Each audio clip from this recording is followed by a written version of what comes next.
Selamat malam, Bapak dan Ibu sekalian yang telah berkunjung ke kanal Masa Tua Sejahtera.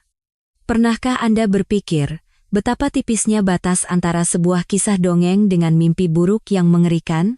Selama 5 tahun terakhir, saya hidup dalam mimpi buruk itu. 5 tahun saya menanggung cemoohan seluruh desa, menahan pandangan hina dari dunia, bahkan dianggap sebagai aib oleh keluarga saya sendiri. Dosa saya hanya satu, menjadi seorang ibu tunggal. Hingga pada suatu senja yang biasa, tepat di hari putra saya berulang tahun yang kelima. Tiba-tiba, dari antah berantah, beberapa mobil sedan hitam mewah berbaris panjang di jalan desa yang berbatu dan tidak rata. Pintu mobil terdepan terbuka, dan seorang pria berjas rapi turun lalu menghampiri putra saya. Kemudian, di tengah keterkejutan saya dan semua orang di sekitar, pria itu berlutut dengan satu kaki di hadapan putra saya dan menundukkan kepalanya dengan hormat. Pada saat yang sama, para pengawal yang turun dari mobil-mobil lain serempak membentuk dua barisan dan membungkuk dalam-dalam sambil berseru. Suara mereka yang menggema mengguncang sudut desa yang sunyi itu. "Selamat datang, Tuan Muda." Seketika, semua suara di dunia seakan terhenti. Suara tonggeret yang berisik di pepohonan, tawa anak-anak yang bermain di gang, semuanya senyap seperti kebohongan.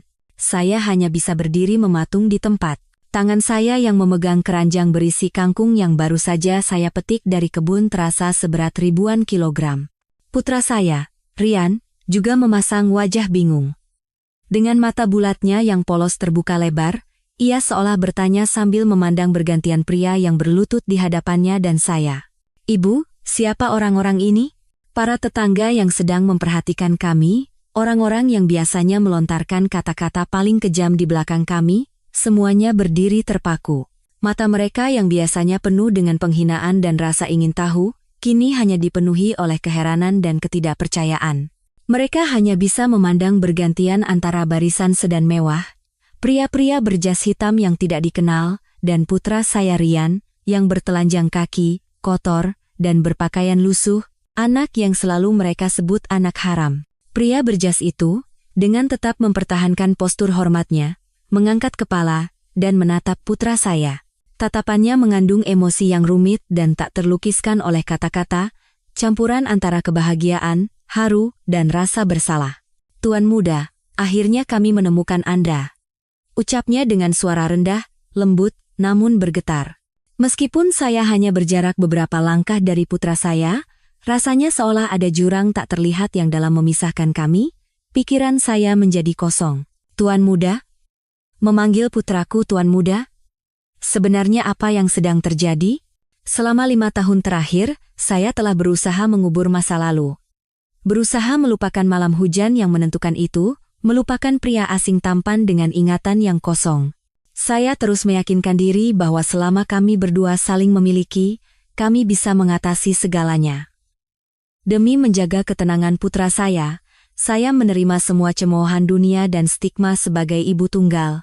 Namun kini, masa lalu yang begitu ingin saya hindari justru datang menghampiri saya dengan cara yang begitu gempar dan luar biasa. Keranjang sayuran terlepas dari tangan saya. Suara kangkung yang berjatuhan di atas tanah kering menyadarkan saya. Dengan sigap, saya berlari dan menarik putra saya ke dalam pelukan. Memeluknya erat seolah seseorang akan merebutnya dari saya. "Siapa kalian? Apa yang kalian inginkan?" Teriak saya tajam, menatap pria asing itu dengan mata penuh kewaspadaan. Pria itu perlahan berdiri, merapikan setelannya, lalu membungkuk hormat kepada saya. Sikapnya yang begitu sopan justru membuat saya merasa semakin berjarak. "Selamat sore, Nyonya. Saya Tono, sekretaris dari Bapak Suryo Wijoyo, pimpinan Nusantara Group. Kami datang untuk menjemput Tuan Muda pulang ke rumah." Nusantara Group. Nama yang samar-samar pernah saya dengar. Sepertinya beberapa kali muncul di berita ekonomi televisi. Tapi itu tidak penting. "Anda salah orang." Suara saya mulai bergetar. "Anak ini putra saya. Dia bukan Tuan Muda. Cepat pergi dari sini." Sekretaris Tono sama sekali tidak terpengaruh oleh sikap tajam saya. Ia hanya tersenyum dengan sabar. "Tidak, Nyonya. Kami telah datang ke tempat yang benar. Rian Prakasa adalah satu-satunya cucu kandung dari Bapak Suryo Wijoyo, dan pewaris sah dari Nusantara Group. Rian. Itu adalah nama yang saya daftarkan di akta kelahirannya. Nama yang hampir tidak ada seorang pun di desa ini yang tahu. Bagaimana mereka bisa tahu? Pewaris? Kepala saya terasa pusing. Pria di malam hujan itu, pria yang hanya meninggalkan sebuah kalung dengan inisial B yang terukir samar, yang membuat saya hanya bisa menebak-nebak bahwa marganya mungkin berawalan B. Siapa dia sebenarnya? Tanpa terasa, seluruh penduduk desa sudah berkumpul seolah ada tontonan. Mereka berdiri dari kejauhan dan mulai berbisik-bisik. Ya ampun, ternyata anak si Sinta itu benar-benar anak orang kaya raya. Lihat mobil-mobil itu, harganya pasti miliaran. Astaga, selama ini kita menghinanya sebagai ibu tunggal, padahal nasib orang memang tidak ada yang tahu. Meskipun kata-kata mereka tidak lagi mengandung kebencian, hati saya justru terasa ribuan kali lebih sakit.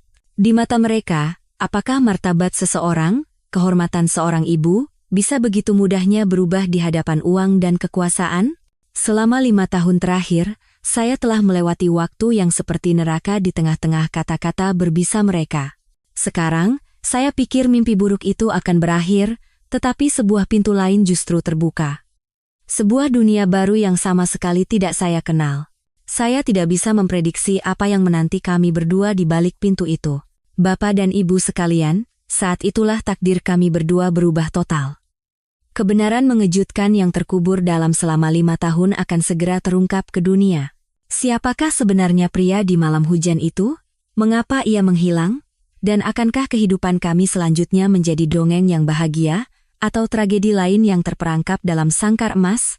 Jika Anda penasaran akan jawabannya, dan ingin menemani perjalanan saya mencari kebenaran dan kehormatan putra saya, jangan lupa untuk berlangganan kanal ini, menyukai, dan membagikan videonya. Sampai jumpa di episode berikutnya. Bapak dan Ibu sekalian, ketika saya berdiri di sana, dikelilingi oleh pria-pria berjas hitam dan tatapan penasaran penduduk desa sambil memeluk erat putra kecil saya, pikiran saya benar-benar kacau. 5 tahun terakhir yang penuh penghinaan seolah berputar kembali di depan mata saya seperti film lambat, begitu jelas hingga terasa menyakitkan. 5 tahun. Bagi banyak orang, itu mungkin adalah waktu penuh kebahagiaan, pertumbuhan, dan pencapaian. Namun bagi saya, 5 tahun itu adalah neraka di dunia, hari-hari yang dipenuhi air mata, hinaan kejam, dan kesepian yang mendalam. Semuanya dimulai pada suatu pagi, sekitar 5 tahun yang lalu. Saat itu saya, seorang mahasiswi kedokteran di semester akhir, berdiri gemetar dengan alat tes kehamilan yang menunjukkan 2 garis jelas di tangan saya. Rasanya langit runtuh menimpa saya. Saya hamil. Saya, Sinta Dewi, putri yang dikenal paling baik dan pintar di kampung, kebanggaan seluruh keluarga, mengandung seorang anak yang ayahnya bahkan tidak saya ketahui dengan pasti. Saya berusaha menenangkan diri dan mencoba mengingat kembali. Lalu, kenangan malam hujan yang menentukan itu muncul, kenangan yang manis sekaligus pahit. Seorang pria asing, sebuah kecelakaan tak terduga, belas kasihan sesaat, dan malam yang tak terlupakan. Namun, setelah malam itu, dia menghilang seolah tidak pernah ada. Saya mencoba menghibur diri dengan berpikir itu semua hanyalah mimpi, tetapi nyawa yang tumbuh di dalam rahim saya adalah bukti yang tidak bisa disangkal. Saya dilanda ketakutan yang luar biasa. Saya tidak tahu harus berbuat apa, bagaimana menghadapi keluarga dan masa depan saya. Dan momen terburuk datang ketika saya memberanikan diri untuk menceritakan segalanya kepada orang tua saya. Ayah saya, seorang pria patriarkis yang menjunjung tinggi nama baik keluarga di atas segalanya, tidak mengatakan apa-apa. Ia hanya diam-diam masuk ke kamarnya, lalu melemparkan sebuah buntalan berisi beberapa potong pakaian ke arah saya. "Pergi kau." Suara ayah sedingin es. "Di rumah ini tidak ada anak sepertimu. Jangan pernah berpikir untuk menginjakkan kakimu di rumah ini lagi." Ibu saya menangis terseduh-seduh di sampingnya, tetapi tidak berani menahan saya di bawah perintah ayah yang mutlak. Ia hanya bisa menatap saya dengan tatapan tak berdaya dan penuh penderitaan. Pintu rumah yang telah melindungi saya selama lebih dari 20 tahun tertutup rapat di depan mata saya. Meninggalkan ibu dalam kesedihannya, saya terlempar ke dunia yang kejam.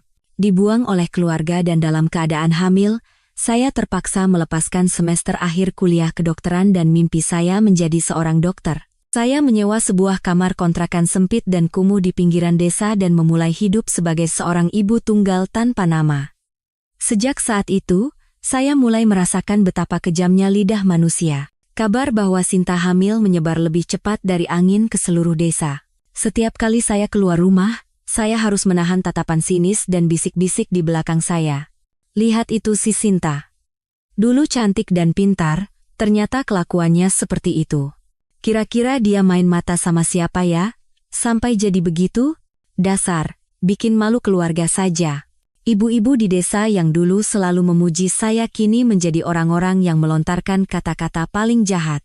Mereka memperlakukan saya seperti penderita penyakit menular, melarang anak-anak mereka bergaul dengan saya, dan membuang muka dengan bibir mencibir setiap kali kami berpapasan di jalan. Anak-anak, dengan kepolosan mereka, terkadang bisa lebih kejam. Mereka sering mengikuti saya dari belakang, melempari saya dengan batu kecil sambil menyanyikan lagu ejekan. Tante Sinta punya anak, tapi nggak punya bapak. Setiap kata dan perbuatan mereka seolah mengiris-ngiris hati saya yang sudah berdarah. Tak terhitung berapa malam saya menangis semalaman di kamar kontrakan yang dingin, sendirian sambil mengelus perut saya. Saya pernah berpikir untuk mengakhiri segalanya. Namun, setiap kali bayi di dalam kandungan saya menendang lembut, saya tidak tega melakukannya. Anak ini adalah anak saya, dan dia tidak berdosa. Meskipun seluruh dunia membelakangi saya harus hidup. Saya harus menjadi kuat untuk melindungi anak ini. Pada hari Rian lahir, hanya ada saya seorang diri di ruang bersalin rumah sakit daerah. Ketika perawat meletakkan makhluk kecil yang berharga itu di pelukan saya, air mata saya pecah. Namun, itu bukanlah air mata kesedihan. Itu adalah air mata kebahagiaan dan cinta keibuan yang suci. Saya berjanji pada diri sendiri akan memberikan yang terbaik di dunia untuk anak ini. Selama 5 tahun, saya bekerja apa saja untuk mencari uang. Mulai dari menanam padi di sawah, menjahit sampai larut malam, hingga menjadi buruh cuci. Tangan saya yang dulu hanya terbiasa memegang pena, kini menjadi kasar dan kapalan. Namun, setiap kali melihat senyum putra saya, melihatnya tumbuh sehat dan cerdas, semua kelelahan seakan sirna. Putra saya, Rian, adalah anak yang sangat pengertian, yang justru membuat hati saya semakin sakit. Ia tidak pernah sekalipun merengek minta dibelikan mainan mahal. Mengetahui keadaan kami yang serba kekurangan, ia hanya bermain dengan tenang menggunakan ranting pohon dan batu kerikil. Ketika saya menangis, ia akan berlari menghampiri dan menyeka air mata saya dengan tangan mungilnya sambil berkata, "Ibu, jangan menangis. Ada Rian di sini." Saat-saat seperti itu, saya merasa menjadi wanita terkaya di dunia. Namun, hidup tidak selamanya damai. Hinaan dan cemoohan seolah menjadi bayangan yang selalu mengikuti kami. Ketika Rian mulai masuk PAUD, ia sering diejek teman-temannya sebagai anak yang tidak punya ayah. Suatu hari, ia pulang dengan pakaian penuh lumpur dan wajah lebam. Setelah saya desak, ia menangis dan berkata bahwa ia berkelahi karena teman-temannya mengejek ibu sebagai perempuan nakal. Hati saya hancur berkeping-keping. Sekuat apapun saya mencoba melindunginya, saya tidak bisa sepenuhnya menjaganya dari kekejaman dunia. Selama 5 tahun, begitulah saya hidup. Tanpa hari esok, tanpa masa depan, hanya kami berdua yang saling bersandar untuk bertahan dari hari ke hari. Saya berusaha melupakan masa lalu, melupakan pria yang telah meninggalkan benih ini dalam diri saya, dan pergi. Saya hanya menginginkan kehidupan yang biasa. Tapi saya tidak pernah menyangka, masa lalu itu akan datang menjemput saya pada hari yang paling tidak terduga, dengan cara yang begitu mengejutkan. Bapak dan Ibu sekalian, agar Anda bisa lebih memahami situasi ini, saya harus menceritakan lebih detail tentang malam hujan yang menentukan, yang mengubah seluruh hidup saya. Saat itu sekitar 6 tahun yang lalu, larut malam. Saya masih seorang mahasiswi kedokteran yang sedang magang di rumah sakit daerah. Setelah menyelesaikan piket malam yang panjang dan melelahkan, saya mengayuh sepeda pulang ke kamar kos saya. Tiba-tiba, langit seolah terbelah, hujan deras mengguyur disertai petir yang menyambar-nyambar. Jalan desa yang memang sudah tidak rata seketika berubah menjadi lautan lumpur. Ketika saya dengan susah payah melewati sebuah tikungan di balik rumpun bambu, cahaya lampu sepeda saya menyorot pemandangan yang mengerikan. Sebuah motor gede berwarna hitam tergeletak di pinggir jalan, dan di sebelahnya, seorang pria terbaring tak bergerak dengan kepala berlumuran darah. Naluri sebagai mahasiswi kedokteran langsung mengambil alih. Saya melempar sepeda dan berlari menghampiri pria itu. Dia adalah seorang pria muda, sepertinya hanya beberapa tahun lebih tua dari saya. Wajahnya penuh lumpur dan darah, tetapi saya bisa melihat bahwa ia memiliki wajah yang sangat tampan dengan hidung mancung dan alis tebal. Ia mengenakan jaket kulit yang biasa dipakai para pengendara motor touring, memberikan kesan maskulin dan tangguh. Saya segera memeriksa denyut nadi dan napasnya. Ia masih hidup, tetapi tidak sadarkan diri dan sepertinya mengalami benturan di kepala. Saya tahu ia bisa dalam bahaya jika tidak segera mendapat pertolongan pertama. Tapi di tengah jalan desa yang kosong dan diguyur badai ini, bagaimana saya bisa membawanya ke rumah sakit? Tanpa ragu, dengan sekuat tenaga tubuh kecil saya memapahnya berdiri. Untungnya, ia tidak seberat yang saya bayangkan. Sambil menahan hujan yang mengguyur, selangkah demi selangkah saya memapahnya menuju kamar kos kecil saya yang tidak jauh dari sana. Setibanya di kamar, saya segera membaringkannya di satu-satunya tempat tidur saya. Menggunakan semua pengetahuan medis yang saya pelajari di kampus, saya membersihkan lukanya dan membalut robekan di dahinya dengan perban. Setelah melepaskan jaket kulitnya yang basah kuyup dan membersihkan tubuhnya, saya menyelimutinya. Malam itu, saya tidak tidur sama sekali. Saya duduk di sampingnya, sesekali memeriksa suhu tubuhnya dan mengganti kompres di dahinya. Keesokan paginya, saat cahaya matahari pertama menembus jendela, ia terbangun. Ia menatap saya dengan mata bingung. "Anda siapa? Di mana ini?" tanyanya dengan suara lirih. Saya senang ia sudah sadar, tetapi pertanyaan berikutnya membuat saya terdiam. "Siapa saya?" Dia kehilangan ingatan.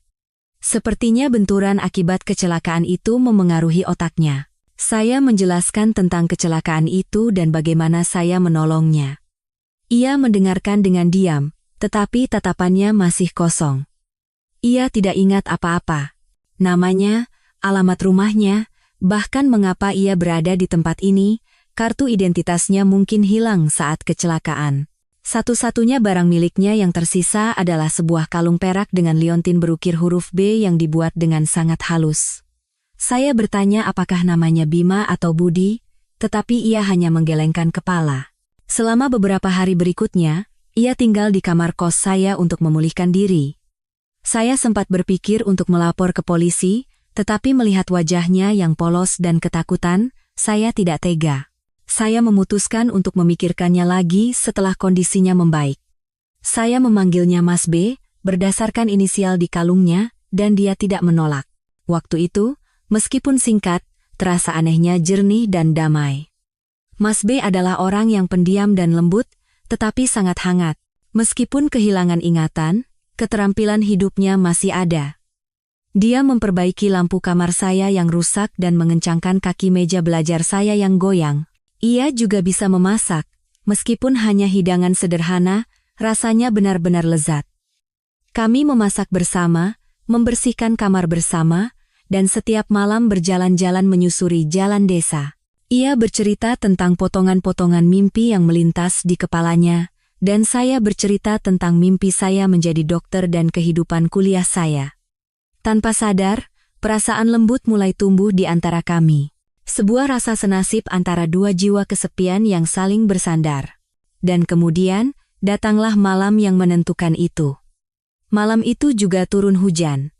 Kami duduk berdampingan di kamar kos yang kecil, mendengarkan suara tetesan air hujan di atap. Entah mengapa, udara malam itu terasa sangat istimewa. Pandangan kami bertemu, dan terjadilah apa yang seharusnya terjadi. Semuanya terasa begitu alami. Itu bukanlah kesalahan impulsif kaum muda, melainkan sebuah tarikan antara dua jiwa yang membutuhkan sandaran. Keesokan paginya, ketika saya membuka mata, dia sudah pergi. Sisi tempat tidur di sebelah saya kosong dan dingin. Di atas meja, Tergeletak kalung berukir B, dan di sebelahnya ada secarik kertas yang ditulis dengan tergesa-gesa.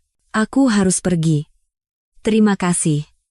Aku pasti akan kembali untuk mencarimu.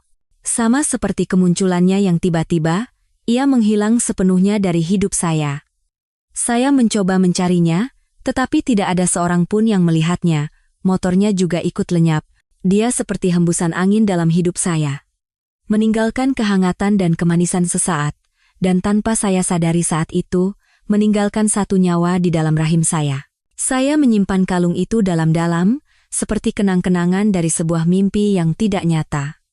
Saya berusaha melupakannya dan kembali ke kehidupan normal saya. Tetapi saya tidak pernah membayangkan bahwa mimpi itu akan meninggalkan akibat sebesar ini, mengubah seluruh takdir saya. Bapak dan Ibu sekalian, ketika saya berdiri di persimpangan hidup saya, satu jalan menuju masa depan cerah dengan ijazah dokter, dan jalan lainnya adalah jalan berduri penuh penghinaan sebagai seorang ibu tunggal. Ada saat-saat di mana saya merasa lemah. Saya berpikir untuk menggugurkan janin kecil ini dan kembali ke kehidupan normal. Saya ingin berjalan dengan bangga tanpa tatapan hina dari dunia. Itu adalah pilihan yang jauh lebih mudah dibandingkan dengan jalan kerikil yang harus saya tempuh ketika memutuskan untuk mempertahankan anak ini. Jalan itu adalah jalan yang ditaburi bunga mawar. Saya banyak menangis, menyalahkan diri sendiri, dan tersiksa. Saya membenci pria yang datang dan pergi seperti angin itu, yang telah memberikan beban begitu besar pada saya. Saya menyalahkan takdir yang telah menempatkan saya dalam situasi sekejam ini. Hingga suatu malam, ketika saya duduk sendirian di kamar kos, tenggelam dalam keputusasaan dan kebingungan, saya tiba-tiba merasakan sesuatu yang ajaib, sesuatu yang menendang pelan dari dalam perut. Lalu sekali lagi, itu adalah pertama kalinya saya merasakan kehadiran anak saya dengan begitu jelas. Dia bukan lagi gumpalan darah yang tak terlihat. Dia adalah makhluk kecil yang bergerak dan tumbuh setiap hari, terhubung dengan saya melalui ikatan suci yang tidak bisa diputuskan oleh apapun. Seketika, semua pikiran negatif dan ketakutan di hati saya lenyap seperti salju yang mencair. Saya memeluk perut saya dan tersenyum tulus untuk pertama kalinya. Saya menyadari bahwa ini bukanlah beban, melainkan anugerah dari Tuhan. Siapapun ayahnya, kemanapun dia pergi, anak ini adalah anak saya, darah daging saya. Sejak saat itu, saya membuat keputusan yang tidak akan pernah saya sesali seumur hidup. Saya akan melindungi anak ini. Saya akan melahirkan dan membesarkannya dengan segenap cinta saya. Meskipun seluruh dunia membelakangi saya, badai apapun yang menerpa, saya tidak akan pernah meninggalkan anak saya. Keputusan itu memberi saya kekuatan luar biasa yang sebelumnya tidak pernah saya bayangkan. Mengubah gadis lemah yang cengeng menjadi seorang ibu yang tangguh dan berani. Saya tidak lagi peduli dengan perkataan orang. Tatapan menghina saya abaikan. Pengucilan dari keluarga memang menyakitkan, tetapi saya menerimanya. Karena sekarang, saya tidak lagi hidup untuk diri saya sendiri. Saya hidup untuk makhluk kecil yang membutuhkan perlindungan saya. Cinta untuk putra saya adalah lentera yang menerangi masa-masa tergelap dalam hidup saya. Ketika saya merasa lelah dan hampir pingsan setelah seharian bekerja keras, mendengar tawa putra saya, mendengar suaranya yang mengoceh memanggil ibu, semua kelelahan sirna. Ketika saya merasa ingin hancur karena hinaan dunia, saya akan memeluk putra saya dan mencium aroma bayi di kepalanya. Lalu saya akan mendapatkan kekuatan untuk bangkit dan melangkah maju. Putra saya, Rian, lebih dari sekadar seorang anak bagi saya. Dia adalah sahabat, sumber kekuatan, dan satu-satunya alasan saya hidup. Dia adalah bukti betapa kuatnya cinta seorang ibu, yang bisa membuat seorang wanita mengatasi segala rintangan. Selama 5 tahun terakhir, saya telah mengorbankan banyak hal. Mimpi, masa depan, dan bahkan kehormatan sebagai seorang wanita. Namun sebagai gantinya, saya mendapatkan sesuatu yang jauh lebih berharga dari apapun di dunia, cinta tanpa syarat dari seorang anak. Putra saya mengajarkan saya tentang pengorbanan, pengampunan, dan arti kebahagiaan sejati. Kebahagiaan bukanlah tentang memiliki seorang pria di sisi kita, atau hidup dalam kemewahan. Kebahagiaan didapatkan ketika kita memiliki seseorang untuk dicintai dan diperjuangkan. Benih yang ditinggalkan pria itu, yang awalnya saya kira adalah sebuah tragedi, ternyata adalah sumber kekuatan yang tak terbatas. Itu bukan hanya memberiku seorang putra, tetapi juga kehidupan baru sebagai diriku yang lebih kuat dan tangguh. Dan sekarang, ketika masa lalu datang menghampiri saya, ketika orang-orang dengan kekuasaan besar itu muncul, saya tidak lagi merasa takut. Karena saya tidak sendiri. Saya memiliki putra saya. Dan demi putra saya siap menghadapi cobaan apapun. Kembali ke kenyataan yang dingin, saat saya berdiri berhadapan dengan pria yang mengaku sebagai sekretaris pimpinan sebuah perusahaan besar sambil memeluk putra saya, pikiran saya masih kacau. Kata-kata seperti tuan muda, cucu kandung, dan pewaris terdengar seperti dialog dalam drama asing, sama sekali tidak cocok dengan kehidupan kami yang sederhana dan miskin. Anda salah orang, saya mengulangi sekali lagi, suara saya sudah bergetar. Anak saya hanyalah anak biasa, bukan orang yang kalian cari.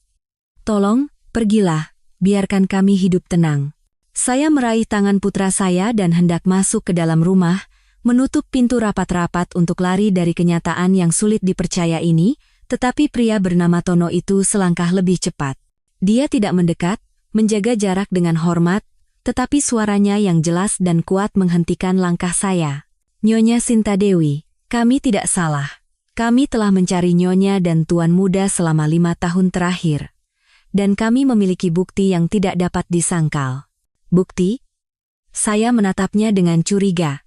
Sekretaris Tono memberi isyarat kepada seorang pengawal, yang segera membuka pintu mobil, mengambil sebuah koper hitam, dan menyerahkannya dengan sopan. Tono membuka koper itu dan mengeluarkan sebuah map biru. Nyonya, ini adalah laporan hasil tes DNA, katanya. 5 tahun yang lalu, ketika Tuan Muda kami Tuan Muda Bima ditemukan setelah kecelakaan, beliau menderita amnesia. Tetapi sesekali, beliau teringat potongan-potongan kenangan tentang seorang gadis di desa yang telah menolongnya. Bapak Suryo memerintahkan orang untuk menyelidiki, dan akhirnya menemukan Nyonya. Untuk memastikannya, minggu lalu kami mengadakan acara amal di Paude di sini, dan dalam prosesnya, kami secara diam-diam mengambil sampel rambut Tuan Muda Rian untuk tes DNA. Dia membuka dokumen itu, menunjuk pada angka-angka dan grafik yang rumit. Hasilnya menunjukkan bahwa DNA Rian dan Tuan Muda Bima cocok 99,99%. Anak ini adalah putra kandung Tuan Muda Bima dan cucu kandung Bapak Suryo Wijoyo. Setiap kata-katanya seperti palu yang menghantam kepala saya.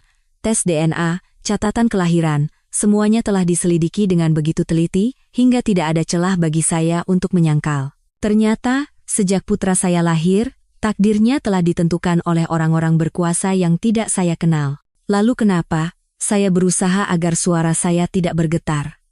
Anak siapapun dia tetap anak saya. Saya yang membesarkannya sendirian selama 5 tahun. Saya tidak butuh pengakuan dari kalian. Saya tahu, Nyonya. Suara Tono tiba-tiba melembut. Ada nada simpati di dalamnya. Kami tahu Nyonya telah melalui banyak penderitaan dan ketidakadilan. Bapak Suryo dan seluruh keluarga kami sangat berterima kasih dan juga meminta maaf untuk itu. Itulah mengapa kami ada di sini hari ini. Kami tidak datang untuk merebut Tuan Muda. Kami datang untuk menjemput Nyonya dan Tuan Muda pulang ke rumah, ke tempat di mana kalian seharusnya berada. Dia berhenti sejenak, lalu melanjutkan. Bapak Suryo Wijoyo sangat ingin bertemu dengan Nyonya dan cucunya. Beliau sedang menunggu kalian di kediaman sekarang. Tolong, berikan kami kesempatan untuk menebus kesalahan dan kelalaian kami selama 5 tahun ini. Kata-katanya tulus, dan sikapnya sangat rendah hati. Tetapi entah mengapa saya merasakan kegelisahan. Rumah? Di mana rumah itu? Dan apakah mereka benar-benar ingin memberikan kompensasi kepada kami, atau mereka hanya ingin mengambil cucu mereka, darah daging mereka? Saya menatap putra saya. Rian masih menempel erat pada saya, tetapi matanya tidak lagi menunjukkan rasa takut, melainkan rasa ingin tahu. Anak itu menatap mobil-mobil mewah yang berkilauan dan paman-paman jangkung di depannya. Sebuah dunia yang sama sekali baru terbentang di hadapannya. Saya tahu saya tidak bisa lari lagi. Suka atau tidak, saya harus menghadapi kebenaran ini. Demi memberikan nama yang layak untuk putra saya, Agar tidak ada lagi yang berani memanggilnya anak haram, saya harus berhadapan dengan keluarga pria itu. Baiklah, saya menarik napas dalam-dalam, mungkin membuat keputusan paling nekat dalam hidup saya. Saya akan ikut dengan Anda. Tapi ada syaratnya. Putra saya harus selalu berada di sisi saya. Dan jika kalian berpikir sedikit saja untuk menyakiti anak saya tidak akan pernah memaafkan kalian. Tono menghela napas lega, wajahnya berseri-seri. Terima kasih, Nyonya. Terima kasih telah mempercayai kami. Mari, silakan masuk ke mobil. Kita akan segera berangkat. Atas isyaratnya, pintu mobil yang paling mewah sebuah Rolls-Royce hitam dibuka oleh seorang pengawal. Saya ragu sejenak, lalu menggenggam erat tangan kecil putra saya. Rian, tidak takut, kan? Bisik saya.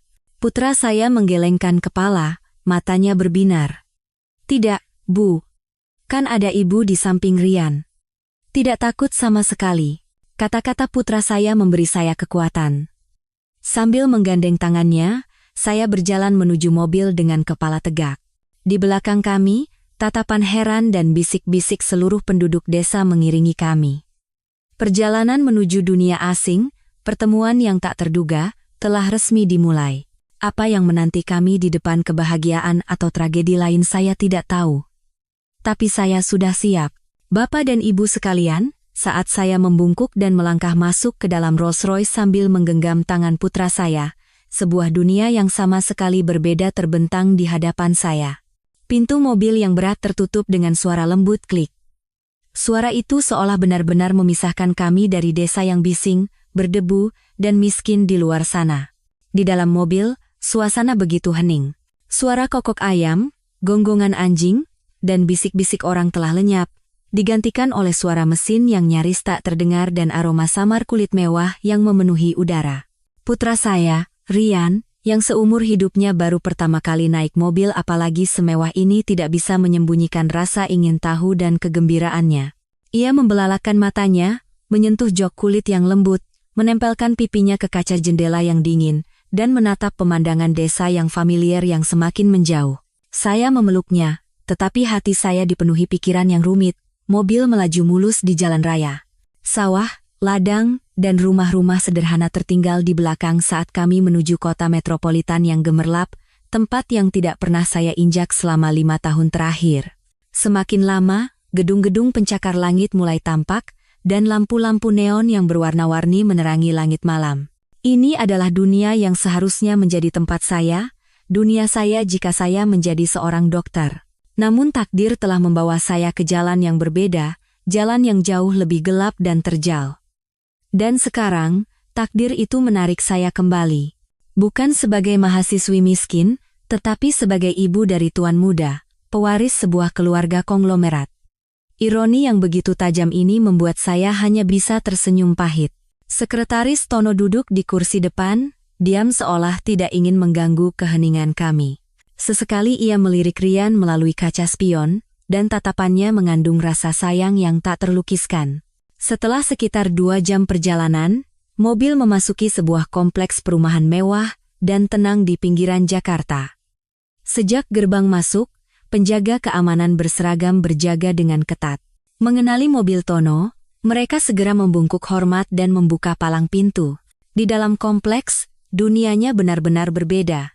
Jalanan beraspal mulus diapit oleh pepohonan rindang yang terawat baik, dan di balik taman-taman yang luas, berdiri rumah-rumah mewah yang megah.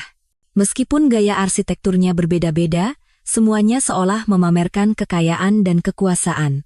Akhirnya, mobil berhenti di depan rumah termegah yang terletak di pusat kompleks. Itu lebih pantas disebut istana kecil daripada rumah. Rumah itu dibangun dengan gaya Eropa klasik, dengan pilar-pilar marmer putih, atap kubah, dan taman luas dengan air mancur di tengahnya.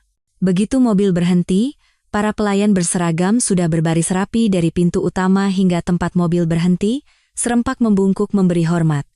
Saya menggenggam tangan putra saya lebih erat. Jantung saya mulai berdebar kencang. Saya pernah melihat kehidupan kelas atas di buku atau film, tetapi melihatnya langsung dengan mata kepala sendiri, kemegahannya membuat saya sesak napas. Ini bukan sekadar gaya hidup, Ini adalah dunia dari dimensi lain yang tidak akan pernah bisa dijangkau oleh orang biasa seperti saya. Nyonya, Tuan Muda, silakan turun. Tono membuka pintu, suaranya tetap sopan. Saya menarik napas dalam-dalam, berusaha menjaga ketenangan, lalu turun dari mobil sambil menggandeng tangan putra saya. Begitu kami turun, para pelayan kembali membungkuk serempak dan berseru, "Selamat datang di kediaman, Tuan Muda." Kata kediaman terdengar begitu asing dan menyindir di telinga saya. Saya berjalan melewati jalan setapak marmer, melewati pintu kayu raksasa, dan masuk ke dalam istana itu. Jika pemandangan di luar sudah membuat saya terpana, interiornya nyaris membuat saya tercekik. Lantainya terbuat dari granit yang mengkilap seperti cermin, dan di langit-langit tergantung sebuah lampu gantung kristal raksasa yang memancarkan cahaya menyilaukan. Sofa, meja, lukisan di dinding, semua barang di rumah ini tampak antik dan mewah, sekali lihat saja sudah jelas harganya luar biasa mahal. "Ibu, rumah ini seperti istana di buku dongeng," bisik Rian di telinga saya. Matanya berbinar-binar penuh rasa ingin tahu. Saya hanya bisa menggenggam tangannya lebih erat, tidak bisa menjawab apa-apa. Di tengah ruangan yang begitu mewah ini, kami berdua dengan pakaian lusuh dan penuh debu terasa begitu asing dan kumuh. Saya merasa seperti Cinderella yang baru pertama kali menginjakkan kaki di pesta dansa. Tapi saya tahu, hidup saya tidak akan menjadi dongeng. Di ujung jalan ini, yang menanti saya bukanlah seorang pangeran, melainkan seorang pria asing dan keluarganya yang berkuasa dengan niat yang tidak bisa saya tebak. Perjalanan ke dunia asing ini mungkin hanyalah awal dari cobaan yang lebih besar yang menanti kami. Saat saya dan putra saya berdiri terpaku oleh kemegahan rumah itu, seorang pria tua yang tampaknya adalah kepala pelayan datang menghampiri kami, membungkuk, dan berkata kepada Tono, "Pak Tono, Bapak Ketua dan Tuan Muda sudah menunggu di ruang tamu." Tono mengangguk, lalu berbalik kepada saya dan berkata dengan suara yang sedikit lebih formal, "Nyonya, mari ikuti saya." Jantung saya serasa jatuh. Akhirnya, saatnya tiba untuk menghadapi mereka, pria dalam ingatan saya dan keluarganya yang berkuasa. Saya menggenggam tangan putra saya lebih erat, untuk memberinya kekuatan dan untuk menenangkan diri saya sendiri. Kami melewati koridor panjang dan berhenti di depan sebuah pintu ganda besar dengan ukiran yang rumit. Tono mengetuk pintu 3 kali dengan ringan, lalu perlahan membukanya. Ruang tamu itu bahkan lebih besar dan lebih mewah dari lobi. Di tengahnya terdapat satu set sofa raksasa berwarna krem, dan di seberangnya ada perapian marmer, meskipun saat itu bukan musim dingin. Di sofa itu, duduk 2 orang pria. Satu orang adalah pria tua dengan rambut beruban, mengenakan setelan jas mahal. Dari penampilannya saja terpancar aura kekuasaan yang tak terbantahkan. Tidak salah lagi, dia adalah Suryo Wijoyo. Dan pria yang satu lagi. Saat melihatnya, jantung saya seakan berhenti berdetak. Saya pikir saya sudah siap, tetapi melihat wajahnya lagi secara langsung setelah 5 tahun, saya tidak bisa menyembunyikan keterkejutan saya. Wajah yang masih tampan, hidung mancung, alis tebal persis seperti pria yang pernah saya rawat. Tapi dia telah berubah. Sosok pengelana tangguh yang hilang ingatan sudah tidak ada lagi. Sebaliknya, ia memancarkan aura dingin, canggih, dan sulit didekati. Ia mengenakan setelan jas mahal, rambutnya tertata rapi, caranya duduk dengan kaki disilangkan sambil memegang gelas anggur menunjukkan kesombongan seorang anak konglomerat yang terlahir dengan segala kemewahan. Ia telah kembali menjadi dirinya yang asli, seseorang yang sama sekali tidak saya kenal. Dialah Bima. Begitu kami masuk, kedua pria itu berdiri. Suryo Wijoyo menatap tajam pada Rian yang bersembunyi di belakang saya. Tatapannya adalah campuran rumit antara kebahagiaan, haru, dan penderitaan. Tetapi Bima berbeda. Ia menatap saya seolah-olah saya adalah orang yang benar-benar asing. Tatapan dingin, curiga, bahkan ada nada jijik dan penghinaan di dalamnya. Ia menatap saya seolah saya adalah tamu tak diundang yang mengganggu kehidupannya yang tenang. Tidak ada sedikit pun tanda pengenalan, tidak ada sekelumit pun perasaan dari masa lalu. Rasa sakit yang menusuk menjalari hati saya. Saya tahu dia kehilangan ingatan, Tetapi menghadapi kenyataan yang begitu dingin ini secara langsung lebih menyakitkan daripada ditusuk ribuan pisau. Bima, ini Nyonya Sinta Dewi, dan anak ini, putramu, Rian. Suara Suryo Wijoyo sedikit bergetar saat memperkenalkan kami. Bima meletakkan gelas anggurnya dan tersenyum miring. Senyum dingin tanpa kehangatan sedikit pun. Putraku? Ayah, jangan bercanda. Aku bahkan belum menikah, bagaimana bisa punya anak? Jangan-jangan ini modus penipuan baru yang mengincar uang keluarga kita? Kata-katanya seperti menyiramkan air es ke wajah saya. Penipu, orang yang ingin memeras uang. Begitukah dia memandang kami? Rasa perih naik hingga ke tenggorokan. Saat saya hendak membantah, Suryo Wijoyo lebih dulu angkat bicara. Bima. Suaranya penuh wibawa. Ini hasil tes DNA. Anak ini tidak salah lagi adalah putramu dan cucuku. Ini adalah fakta yang tidak bisa dibantah. Dia meletakkan map biru itu di atas meja. Bima melirik map itu sekilas, lalu kembali menatap kami dengan tajam. Matanya masih penuh kecurigaan. Itu mungkin hanya hasil dari kesalahan atau kecelakaan yang bahkan tidak kuingat. Aku tidak merasakan emosi atau tanggung jawab apapun pada mereka. Kau ini. Wajah Suryo Wijoyo memerah karena marah, tetapi ia menahan diri. Ia menoleh ke arah saya dan berkata dengan tatapan penuh penyesalan, Nyonya Sinta, maafkan saya. Sikap Bima banyak berubah setelah kecelakaan itu. Jangan terlalu dimasukkan ke hati, silakan duduk dulu. Saya tidak duduk. Saya hanya berdiri memeluk Rian erat-erat. Anak itu, merasakan suasana yang tegang, menatap saya lalu kembali menatap Bima. Matanya menunjukkan rasa ingin tahu bercampur ketakutan. Saya bisa menahan penghinaan terhadap diri saya, tetapi saya tidak tahan melihat putra saya diperlakukan begitu dingin dan kejam oleh ayah kandungnya sendiri. Bapak Ketua, saya membuka suara. Suara saya kecil, tetapi tegas. Jika putra Anda berkata seperti itu, sepertinya kami memang tidak seharusnya datang ke sini. Kami bukan penipu, dan kami tidak butuh belas kasihan siapapun. Kami mungkin tidak punya kehormatan, tetapi kami punya harga diri. Kami tidak akan tinggal lebih lama di tempat kami tidak diterima. Setelah selesai berbicara, saya meraih tangan putra saya, dan bersiap untuk berbalik. Saya tidak ingin tinggal di sini sedetik pun lebih lama. Pertemuan yang saya takuti ternyata jauh lebih buruk dari yang saya bayangkan. Pria dalam ingatan saya sudah mati. Yang ada di hadapan saya sekarang hanyalah seorang anak konglomerat yang sombong dan tidak berperasaan. Bapak dan Ibu sekalian, saat saya menggenggam tangan putra saya, dan dengan tegas berbalik untuk meninggalkan ruangan yang mewah, namun menyesakan ini, sebuah suara rendah, serak, dan penuh kelelahan terdengar dari belakang, menghentikan langkah saya. Nyonya Sinta, tolong, tinggallah sebentar. Itu adalah suara Suryo Wijoyo. Saya berhenti, tetapi tidak berbalik. Saya tidak ingin melihat mereka lagi, tidak ingin mendengar kata-kata yang menyakiti kami lagi. Saya sudah cukup menanggungnya. Bima, kau keluar dulu sebentar. Suara Pak Suryo tiba-tiba menjadi keras, sebuah perintah yang tidak mentolerir penolakan. Terdengar suara gelas anggur diletakkan dengan kasar di atas meja, dan saya merasakan Bima berjalan melewati saya dengan langkah berat dan keluar dari ruangan. Pintu dibanting dengan keras. Di ruang tamu yang luas itu, kini hanya tersisa saya, putra saya, Pak Suryo, dan Sekretaris Tono yang berdiri diam di sudut. Ketegangan sedikit mereda, tetapi kesedihan yang tak terlukiskan terasa begitu berat. Mari, silakan duduk di sini, kata Pak Suryo dengan suara yang jauh lebih lembut. Kali ini, saya tidak menolak. Saya merasakan kaki saya lemas. Sambil menggandeng tangan putra saya duduk di sofa di seberangnya. Seperti induk ayam yang melindungi anaknya, saya memangku Rian.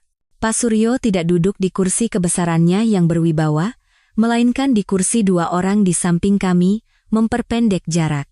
Ia tidak menatap saya, melainkan menatap lekat-lekat putra saya, Rian. Tatapan seorang pimpinan perusahaan besar telah lenyap, yang tersisa hanyalah tatapan seorang kakek yang melihat cucunya yang telah hilang selama bertahun-tahun, matanya dipenuhi emosi yang kuat. Dan kemudian, sesuatu yang sama sekali tidak saya duga terjadi. Sudut mata pria berkuasa itu memerah, dan dari kerutan yang dalam karena usia dan kekhawatiran, 2 tetes air mata mengalir turun. Air mata seorang ayah dan seorang kakek. Mirip sekali. Persis seperti Bima waktu kecil, bisiknya dengan suara tercekat. Matanya, hidungnya. 5 tahun. 5 tahun baru aku bisa melihat cucuku lagi. Ia mengulurkan tangannya yang gemetar ke arah putra saya, tetapi tidak berani menyentuhnya. Rian tidak lagi merasa takut. Ia menatap pria tua yang menangis di hadapannya dengan tatapan campuran antara rasa ingin tahu dan iba. Anak itu turun perlahan dari pangkuan saya dan mendekati Pak Suryo. Lalu ia mengulurkan tangan mungilnya. Di telapak tangannya ada sebutir permen asam yang baru saja saya belikan untuknya. Kakek, jangan menangis. Ini permen untuk kakek. Kalau makan permen, sedihnya hilang. Tindakan polos putra saya seolah menjadi aliran air hangat yang melelehkan dinding es terakhir di hati pria yang tampak sekeras baja itu. Pak Suryo tidak mengambil permen itu, melainkan memeluk anak itu erat-erat. Ia membenamkan wajahnya di rambut lembut anak itu, dan mulai menangis terseduh-seduh seperti anak kecil. Tangisannya bukan pertanda kelemahan, melainkan ledakan dari penderitaan, penyesalan, dan kebahagiaan yang telah terpendam selama 5 tahun. Cucuku. Cucuku yang baik. Maafkan kakek. Kakek benar-benar minta maaf pada kalian berdua. Saya hanya bisa duduk terpaku melihat pemandangan di depan saya. Saya tidak pernah menyangka pria di puncak kekuasaan itu bisa menunjukkan sisi yang begitu rapuh. Air mata dan permintaan maafnya begitu tulus hingga menggoyahkan dinding pertahanan yang telah saya bangun dengan susah payah. Setelah beberapa saat, Pak Suryo berhasil menenangkan diri, melepaskan pelukannya, dan buru-buru menyeka air matanya. Ia menatap saya. Kini matanya hanya dipenuhi ketulusan dan kesedihan yang mendalam. Nyonya Sinta, saya tahu ribuan permintaan maaf pun tidak akan bisa menebus luka yang kalian alami. Tapi tolong, dengarkan cerita saya. Cerita tentang 5 tahun yang kami sekeluarga lalui seperti di neraka, dan dia pun mulai bercerita. Tentang putra satu-satunya, Bima. Bahwa dia tidak selalu menjadi orang yang sombong dan tidak berperasaan seperti sekarang. Dulu, dia adalah seorang pemuda yang cerdas dan penuh semangat, tetapi juga pemberontak. Dia sangat menyukai kecepatan dan perjalanan motor untuk menjelajahi tempat-tempat baru. Dia tidak ingin terkurung dalam cetakan sebagai pewaris perusahaan dan mendambakan kehidupan yang bebas. Perjalanan yang menentukan itu adalah salah satu dari perjalanan tersebut. Melawan keinginan ayahnya, tanpa memberitahu siapapun, dia mengendarai motor gedenya menuju daerah pegunungan di utara. Dan kemudian, dia menghilang. Suara Pak Suryo merendah. Kami benar-benar kehilangan kontak dengannya. Kami sudah mengerahkan segala cara, bahkan menawarkan hadiah besar, menyisir seluruh area pegunungan itu, tetapi sia-sia. 1 minggu menjadi 1 bulan, lalu 6 bulan. Ibu Bima jatuh sakit karena kesedihan dan kekhawatiran yang begitu besar hingga akhirnya meninggal dunia. Sampai akhir hayatnya, dia memegang tangan saya dan membuat saya berjanji untuk menemukan putra kami, apapun caranya. Dia berhenti sejenak, menenangkan diri dengan seteguk teh. Hampir setahun kemudian, kami mendapat telepon dari sebuah rumah sakit jiwa di daerah. Ada seorang pasien muda tanpa identitas yang ditemukan berkeliaran di jalan. Ketika kami ke sana, saya hampir tidak mengenali putra saya. Dia kurus kering, tatapannya kosong, dia tidak mengenali saya, tidak mengingat apapun. Kata dokter, benturan di kepala akibat kecelakaan dan syok mental telah membuatnya kehilangan sebagian ingatannya. Kami mencari dokter terbaik di dalam dan luar negeri. Untungnya, putra saya perlahan-lahan pulih, dia mulai mengingat saya dan keluarga, tetapi ingatan selama kurang lebih 1 tahun saat dia menghilang waktu saat dia bersama Nyonya Sinta benar-benar terhapus. Seolah tidak pernah ada. Dokter bilang itu bisa jadi mekanisme pertahanan otak untuk menghapus kenangan yang menyakitkan. Itulah sebabnya Bima sekarang tidak mengingat apa-apa. Terkadang saat demam tinggi, potongan-potongan kenangan melintas, tetapi saat bangun, ingatannya kembali kosong. Saya juga sangat sedih, lanjutnya. Kami hanya bisa menduga bahwa dia mengalami kecelakaan dan ditolong oleh seseorang. Tapi kami tidak punya cara untuk menemukan siapa penolong itu. Baru belakangan ini kami berhasil melacak Nyonya Sinta. Tahukah Anda, Nyonya? Selama 5 tahun ini, tidak ada satu hari pun saya tidak menyalahkan diri sendiri. Saya bahagia karena putra saya kembali, tetapi di saat yang sama saya menderita karena hutang budi, yang mungkin tidak akan pernah bisa saya bayar. Dan hari ini, setelah melihat cucu saya secara langsung, barulah saya sadar. Ini bukanlah beban, melainkan anugerah dan keberuntungan dari Tuhan untuk keluarga kami yang telah melewati begitu banyak cobaan. Ceritanya menjawab semua pertanyaan di benak saya. Mengapa dia menghilang? Mengapa dia tidak mengenali saya? Sekarang saya mengerti. Tetapi pengertian itu tidak mengurangi rasa sakit, justru membuatnya semakin pahit. Saya hanyalah sepotong ingatan yang terlupakan dalam hidupnya, sebuah halaman yang robek. Air mata ayah tua di hadapan saya itu nyata, penderitaan keluarganya juga nyata. Tetapi luka dan penghinaan yang kami berdua alami selama 5 tahun terakhir juga nyata. Setelah menumpahkan semua isi hatinya, Pak Suryo menatap saya. Tatapannya bukan lagi perintah seorang pimpinan, melainkan permohonan seorang kakek dan seorang ayah. Nyonya Sinta, saya tahu saya tidak punya hak untuk meminta apapun sekarang, tetapi saya ingin memohon pada Anda, biarkan Rian menemukan akarnya. Biarkan anak ini menyandang nama keluarga Prakasa dan mendapatkan kehidupan layak yang seharusnya ia miliki. Keluarga kami membutuhkan penerus, dan saya tidak bisa menutup mata di usia senja ini tanpa melihat cucu saya. Kata-katanya menusuk titik terlemah saya, masa depan putra saya. Saya bisa menderita, tetapi saya tidak ingin putra saya terus hidup dalam kemiskinan dan diejek teman-temannya sebagai anak tanpa ayah. Tetapi, apakah hidup di rumah seperti istana ini, setiap hari berhadapan dengan ayah dingin yang bahkan tidak mengenalinya, adalah kehidupan yang lebih baik? Melihat keraguan saya, Pak Suryo menghela napas. Dia tahu semua ini tidak mudah. Saya mengerti kekhawatiran Anda. Kondisi Bima saat ini sangat rumit. Kata dokter, jika kita memaksanya untuk mengingat masa lalu yang hilang, dia bisa mengalami guncangan mental yang hebat, bahkan penyakitnya bisa kambuh. Terlebih lagi, setelah kehilangan ibunya, dia semakin menutup diri dan menjadi dingin. Saat ini dia juga sudah punya tunangan dan akan segera menikah. Fakta bahwa tiba-tiba muncul seorang anak akan mengguncang segalanya, bisa berdampak serius pada reputasinya dan seluruh perusahaan. Tunangan akan segera menikah. Kabar ini seperti menancapkan sebilah pisau lagi di hati saya yang sudah penuh luka. Dia bukan hanya telah melupakan saya, tetapi di atas kelupaan itu, dia sedang membangun keluarga baru, kebahagiaan baru. Karena itulah, lanjut Pak Suryo, suaranya kembali menjadi nada seorang pengusaha yang rasional dan tegas. Setelah berpikir panjang, saya ingin menawarkan 2 pilihan kepada Anda. Saya tahu ini mungkin terdengar kejam, tapi untuk saat ini, inilah cara terbaik untuk semua pihak. Dia memberi isyarat kepada Tono, yang kemudian maju dan meletakkan 2 amplop putih di atas meja, 1 tipis, dan yang lainnya lebih tebal. Pilihan pertama, Pak Suryo menunjuk amplop tebal. Anda akan menerima uang dalam jumlah yang sangat besar. Cukup untuk membuat Anda hidup mewah seumur hidup, dimanapun Anda mau. Anggap saja ini sebagai kompensasi dan rasa terima kasih dari keluarga kami. Sebagai gantinya, Anda harus menyerahkan hak asuh Rian sepenuhnya kepada kami. Kami akan memberikan masa depan dan pendidikan terbaik untuknya. Anda boleh sesekali menjenguknya, tetapi dengan identitas lain, dan tidak boleh mengungkapkan jati diri Anda yang sebenarnya. Darah saya seakan membeku. Dia ingin saya menjual anak saya?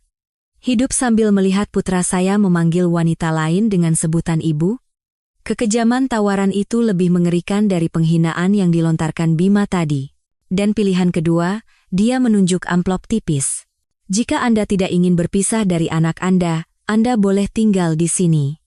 Anda akan tinggal di rumah ini dan semua kebutuhan Anda akan terpenuhi. Rian akan diakui secara resmi sebagai cucu tertua keluarga Prakasa. Tapi, tekannya, Anda harus menandatangani kontrak ini. Tono membuka amplop tipis itu dan meletakkan setumpuk dokumen tebal di hadapan saya. Menurut kontrak ini, Anda akan tinggal di sini dengan status sebagai pengasuh dan guru pribadi Rian. Anda tidak boleh memberitahu orang luar bahwa Anda adalah ibu kandungnya dan tidak boleh mencampuri urusan pribadi Bima. Selain itu, Anda tidak boleh menuntut apapun terkait harta atau hak waris keluarga.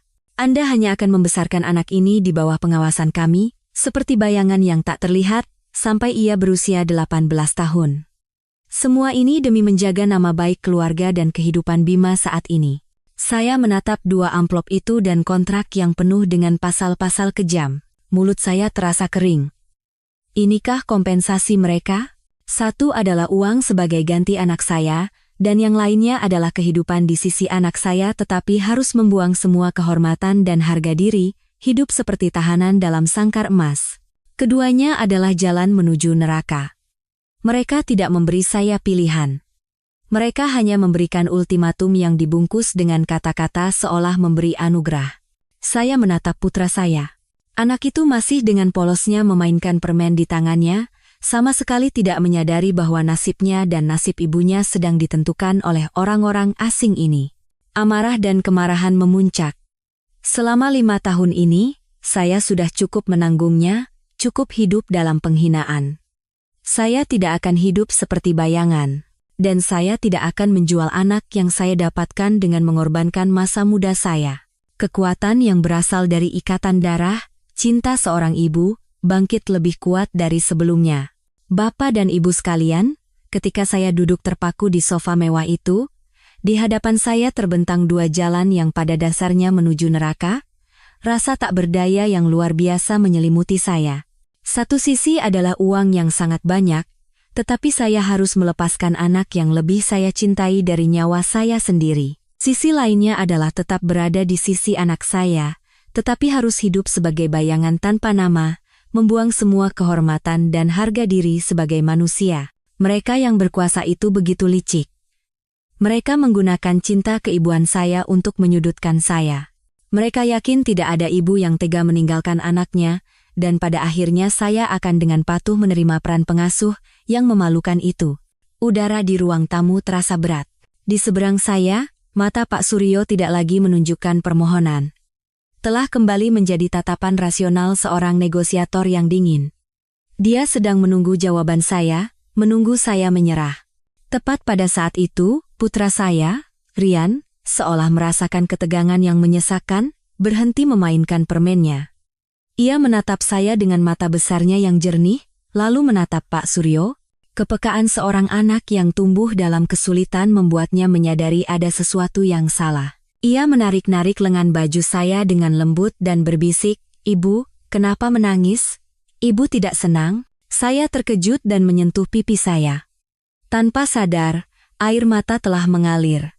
Saya buru-buru menyekanya dan berusaha tersenyum pada anak saya. "Tidak, sayang. Ibu tidak apa-apa." Tetapi Pak Suryo tidak melewatkan kesempatan ini. Ia menatap putra saya, mencoba memasang senyum yang menurutnya paling ramah. "Rian, kemarilah. Datang pada kakek." Ia memberi isyarat pada anak itu. Rian ragu sejenak, lalu menatap saya seolah meminta izin. Saya tidak tahu harus berbuat apa, hanya bisa mengangguk kecil. Anak itu dengan hati-hati mendekati Pak Suryo.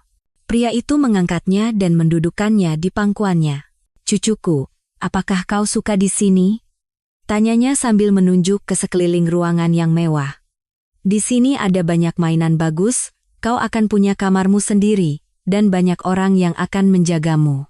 Kau akan bersekolah di sekolah terbaik, dan nanti kau akan mewarisi semua perusahaan besar ini." "Bagus, kan?" Rian membelalakan matanya dan melihat sekeliling. Kemewahan ini pasti melampaui imajinasi seorang anak desa. Anak itu mengangguk dengan antusias. "Iya, bagus, Kek." Mendengar jawaban yang diharapkan, Pak Suryo tersenyum puas. Ia melirik saya dengan tatapan penuh arti, seolah berkata, "Lihat. Tidak ada anak yang bisa menolak godaan seperti ini." Lalu ia melanjutkan perkataannya kepada anak itu. "Kalau begitu, apa kau mau tinggal di sini bersama kakek? Di sini kau bisa mendapatkan segalanya. Kau akan menjadi tuan muda. Tidak akan ada yang berani mengganggumu lagi." Dia dengan kejam menanamkan konsep kekayaan dan kekuasaan di benak seorang anak kecil. Jantung saya serasa berhenti berdetak. Untuk pertama kalinya, saya benar-benar merasa takut. Takut putra saya akan goyah di hadapan godaan sebesar ini. Takut putra saya akan memilih kemewahan tanpa saya. Tetapi kemudian, suara polos Rian memotong perkataan Pak Suryo. Kalau Rian tinggal di sini, apa ibu juga tinggal di sini? Pertanyaan putra saya membuat senyum di wajah Pak Suryo sedikit kaku. Dia sepertinya tidak menyangka seorang anak berusia 5 tahun akan berpikir sedalam itu. Ibumu. Dia ragu sejenak, melirik saya, lalu kembali menatap anak itu. Ibumu punya kehidupannya sendiri, sayang. Tapi kakek akan mengizinkanmu sering bertemu dengannya. Rian memiringkan kepalanya dan mengerutkan keningnya yang kecil. Kehidupan ibu itu apa? Kenapa ibu tidak bisa tinggal bersama Rian? Apa ibu tidak suka istana ini? Pertanyaan polos anak itu tanpa sengaja menyudutkan Pak Suryo. Dia tidak tega mengatakan kebenaran bahwa ibunya harus hidup sebagai pengasuh, atau lebih buruk lagi, menghilang dari hidupnya. Setelah ragu sejenak, dia sepertinya memutuskan untuk menggunakan cara yang lebih kejam. Dia mencoba memaksa anak itu untuk memilih sendiri. Rian, suaranya menjadi serius. Ibumu sudah terbiasa hidup di desa, dia tidak suka kehidupan kota. Sekarang kau harus memilih. 1. Tinggal di sini bersama kakek sebagai tuan muda dan memiliki segalanya. Atau 2. Ikut ibumu kembali ke desa, tinggal di rumah kecil, dan terus diejek teman-temanmu. Pilihlah. Seluruh ruangan seakan menahan napas. Apa yang sedang dilakukan orang ini? Bagaimana dia bisa memaksakan pilihan sekejam ini pada seorang anak berusia 5 tahun? Saya ingin bangkit dan merebut anak saya, tetapi kaki saya seolah terpaku di lantai. Saya ingin melihat bagaimana putra saya akan menjawab. Apapun jawabannya, saya sudah siap menerimanya. Rian terdiam. Ia menatap Pak Suryo, lalu menoleh ke arah saya. Ia menatap saya dalam-dalam untuk waktu yang sangat lama. Di dalam tatapannya ada kebingungan dan keraguan, tetapi di atas segalanya, ada cinta yang tak terbatas. Anak itu melihat ruangan yang mewah dan pakaian bagus kakeknya, lalu kembali melihat saya, yang duduk dengan pakaian lusuh dan mata memerah. Kemudian, anak itu turun dari pangkuan Pak Suryo. Tanpa ragu sedikit pun, ia berlari ke arah saya, melompat ke pelukan saya, dan memeluk leher saya erat-erat. Aku pilih ibu. Seruan kecil namun jelas dari anak itu memecah keheningan yang menyesakkan. Aku tidak butuh istana, tidak butuh mainan. Aku hanya mau, ibu. Ibu, ayo kita pulang. Rian tidak mau di sini. Air mata saya pecah. Saya memeluk tubuh mungilnya erat-erat, menciumi kepala dan dahinya. Air mata kebahagiaan dan kebanggaan. Putra saya, putra kecil saya, tidak mengecewakan saya. Ia telah memilih cinta di atas segala kemewahan dunia. Kata-kata putra saya menyuntikkan kekuatan yang tak terhingga ke dalam diri saya, meniup semua ketakutan dan keraguan. Saya tidak lagi merasa kecil dan tak berdaya. Saya adalah seorang ibu, dan saya akan berjuang sampai akhir untuk melindungi kebahagiaan dan pilihan putra saya. Seruan anak saya bukan hanya sekadar kata-kata. Itu adalah tamparan telak bagi orang-orang berkuasa yang percaya bahwa uang bisa membeli segalanya. Setelah seruan jelas dari putra saya, ruang tamu itu diliputi keheningan yang canggung. Pak Suryo duduk terpaku di kursinya.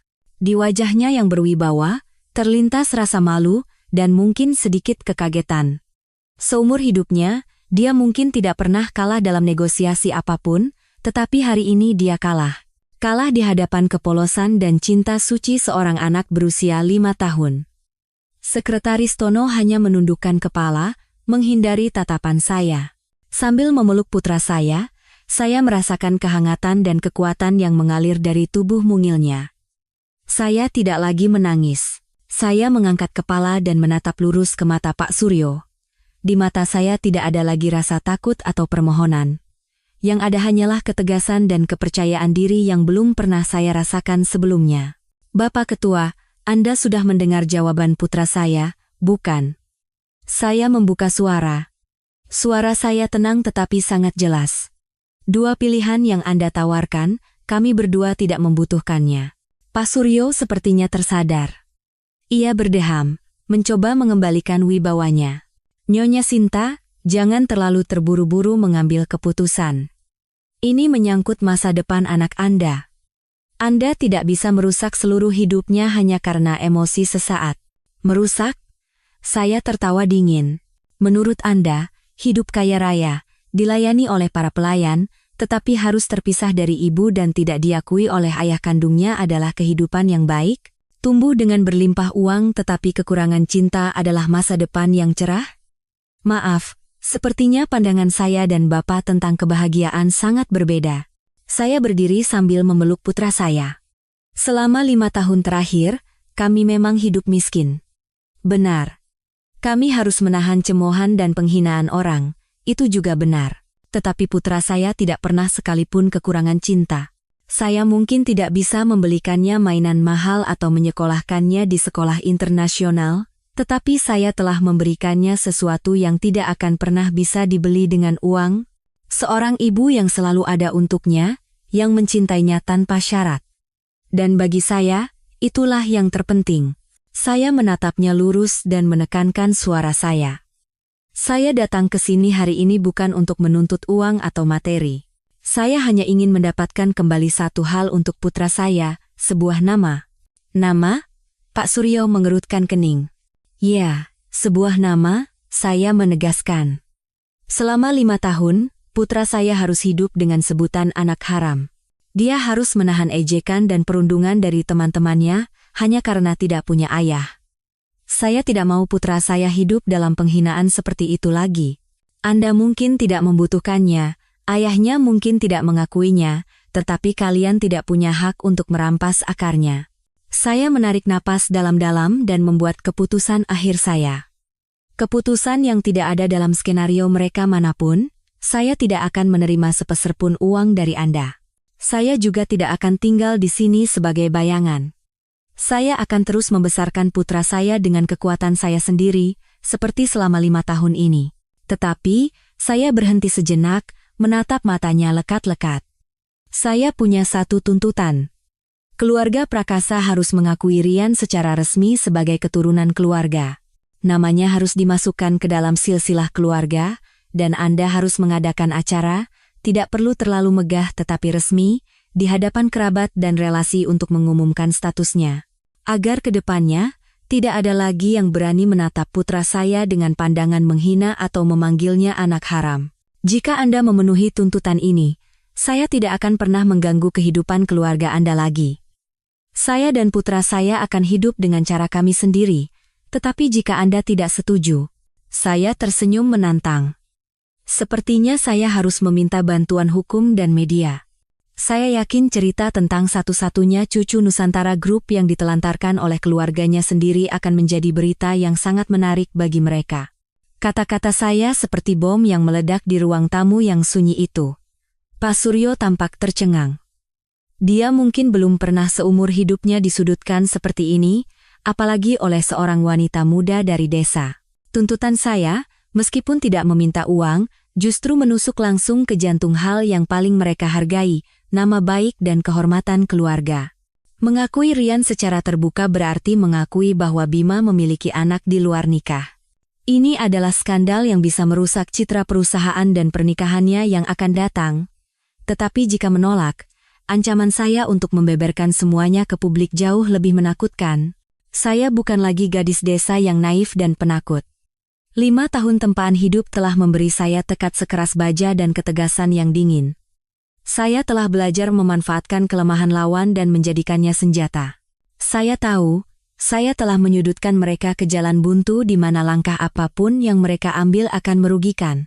Tekad seorang ibu, yang dikuatkan oleh cinta tak terbatas dari putranya, telah sepenuhnya mengubah keseimbangan kekuatan dalam konfrontasi ini. Bapak dan Ibu sekalian, setelah saya melontarkan tuntutan tegas saya, ruang tamu yang megah itu diliputi keheningan yang berat.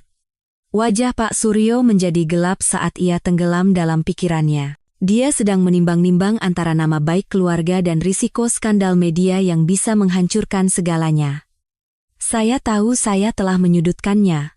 Saya tidak terburu-buru, hanya menunggu keputusannya dengan tenang sambil memeluk putra saya. Tepat pada saat itu, pintu ruang tamu terbuka dengan kasar. Bima masuk. Sepertinya dia telah menguping seluruh pembicaraan dari luar. Wajahnya tidak lagi menunjukkan kesombongan atau penghinaan seperti di awal. Sebaliknya, itu adalah ekspresi rumit campuran antara kemarahan, kebingungan, dan sedikit rasa ingin tahu. Tiba-tiba, tatapannya terpaku pada Rian, lebih tepatnya, pada kalung yang melingkar di leher anak itu. Kalung perak yang berkilauan di bawah cahaya lampu gantung. Itu adalah kalung yang sama dengan inisial B yang telah saya simpan selama 5 tahun. Bima menatap kalung itu lekat-lekat. Awalnya dengan tatapan asing, tetapi ketika jarinya tanpa sadar menyentuh liontin itu, pada ukiran B yang halus, sesuatu yang aneh terjadi. Matanya tiba-tiba membelalak, pupilnya menyempit. Dia memegangi kepalanya dengan kedua tangan, dan wajahnya menunjukkan rasa sakit yang luar biasa. Dengan erangan pelan, dia terhuyung mundur dan menabrak meja. Seperti potongan-potongan film lama yang rusak, gambar-gambar yang terfragmentasi dan kabur tiba-tiba melintas di benaknya. Hujan deras, suara guntur, benturan yang mengerikan, rasa sakit yang menusuk kepala. Wajah seorang wanita yang lembut dengan tatapan khawatir. Tangan hangat yang membersihkan lukanya. Sebuah kamar kos kecil yang sederhana, aroma bubur ayam yang gurih. Suara tawa yang jernih. Mata yang bening. Lalu, sebuah ciuman, pelukan, malam hujan yang penuh gairah.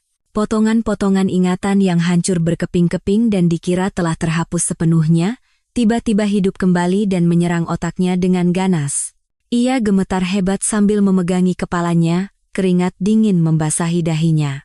"Bima, ada apa?" Pak Suryo berteriak kaget dan berlari untuk menopang putranya. Tono juga buru-buru memanggil dokter. Saya hanya bisa berdiri mematung melihat perubahan mendadaknya. Apa yang sedang terjadi? Apakah kalung itu memicu sesuatu? Bima menepis pelan tangan ayahnya.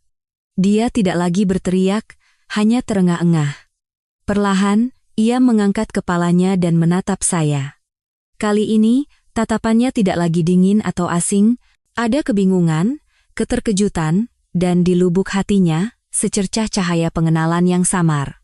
Ia menatap saya seolah mencoba mengenali sosok samar dari mimpi yang sangat jauh, yang sudah sangat lama tidak ia temui. "Siapa? Kamu?" tanyanya dengan suara serak dan bergetar. "Kenapa? Kenapa rasanya aku pernah melihatmu di suatu tempat?" Seluruh tubuh saya membeku. Mungkinkah dia mulai mengingat?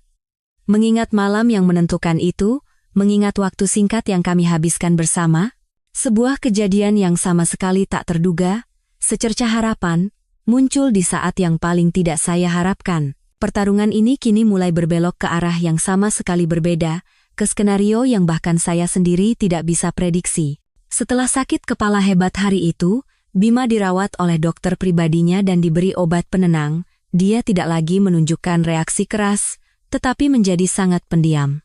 Dia mengurung diri di kamarnya, menolak berbicara dengan siapapun, termasuk ayahnya. Potongan-potongan ingatan kabur tentang seorang wanita dan malam hujan terus menghantuinya seperti teka-teki yang tak terpecahkan. Dia tidak bisa mengingat dengan jelas wajah wanita itu atau apa yang telah terjadi. Tetapi perasaan familiar, kehangatan, dan sedikit rasa bersalah terasa begitu nyata dan menyiksanya.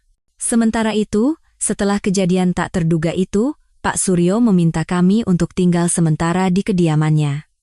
Itu bukan persetujuan, melainkan semacam penangguhan. Dia memberi kami kamar di paviliun tamu yang dilengkapi semua fasilitas, tetapi pada saat yang sama menempatkan penjaga untuk mengawasi kami 24 jam. Di tengah situasi yang kacau ini, dia takut saya akan melarikan diri atau melakukan tindakan yang merugikan keluarganya. Saya setuju untuk tinggal, bukan karena menyerah, tetapi karena saya ingin melihat apakah ingatan Bima benar-benar bisa kembali. Secara diam-diam, Bima memulai penyelidikannya sendiri. Dia tidak percaya pada apa yang dikatakan ayahnya. Dia juga tidak percaya pada saya. Dia hanya percaya pada dirinya sendiri. Menggunakan celah saat tidak ada yang memperhatikan, dia mencari di internet semua informasi tentang kecelakaan motor besar yang terjadi di daerah Pegunungan Utara sekitar 6 tahun yang lalu. Ratusan, ribuan hasil muncul, Tetapi tidak ada yang cocok. Dia juga membongkar barang-barang lamanya, berharap menemukan petunjuk. Tetapi semuanya telah dirapikan dengan sangat bersih oleh keluarganya. Semua jejak tentang waktu yang hilang itu telah dihapus. Sikap keluarganya ini justru membuat kecurigaannya semakin besar. Dia menyadari ada sesuatu yang disembunyikan, sebuah konspirasi. Ayahnya menasihatinya untuk fokus pada kehidupannya saat ini dan pada tunangannya. Tunangannya, seorang putri dari keluarga kaya, juga mulai jengkel dengan perubahannya. Omelan dan kecemburuannya membuat Bima semakin merasa tercekik dan ingin melarikan diri. Konflik batin Bima semakin menjadi-jadi setiap hari. Separuh dirinya yang sekarang membisikkan untuk melupakan segalanya dan menjalani kehidupan kaya dan stabil yang telah diatur. Tetapi separuh dirinya yang lain naluri dari masa lalu mendesaknya untuk mencari kebenaran. Bayangan seorang anak kecil dengan mata yang persis seperti matanya, bayangan seorang wanita dengan tatapan tegas namun penuh kesedihan, terus menghantuinya bahkan dalam mimpi. Akhirnya, setelah berhari-hari merenung, dia membuat keputusan berani. Dia memutuskan untuk kembali ke tempat itu, tempat yang ayahnya sebut sebagai lokasi kecelakaan. Suatu pagi, dia berbohong kepada keluarganya bahwa dia akan melakukan perjalanan bisnis, dan dengan alamat samar yang berhasil ia dapatkan dari Tono, dia pergi sendirian. Perjalanan Bima ke masa lalu tidaklah mulus. Dia tidak ingat jalan persisnya, jadi dia mengandalkan navigasi dan bertanya pada penduduk setempat. Ketika sedan mewahnya memasuki jalan desa yang tidak beraspal dan berbatu, perasaan familiar yang aneh menyelimutinya. Seolah-olah dia pernah melewati jalan ini, bukit ini, rumpun bambu itu, tikungan ini, semuanya terasa akrab. Dia memarkir mobilnya di tikungan tempat saya menemukannya 5 tahun lalu. Dia turun dan melihat sekeliling. Pemandangannya hampir tidak berubah, tetapi di kepalanya, gambar-gambar mulai muncul lebih jelas. Dia melihat dirinya melaju kencang di tengah hujan, lalu tergelincir, sebuah benturan dahsyat, dan segalanya menjadi gelap. Dia berjalan masuk ke desa dan bertanya tentang seorang wanita bernama Sinta Dewi, yang pernah menolong korban kecelakaan sekitar 6 tahun yang lalu. Awalnya, tidak ada yang mau bicara. Mereka menatapnya dengan curiga. Tetapi ketika dia menawarkan sejumlah besar uang, beberapa orang mulai angkat bicara. Mereka menunjuk ke arah sebuah rumah kos tua dan kumuh di ujung desa. Bima menemukan rumah kos itu.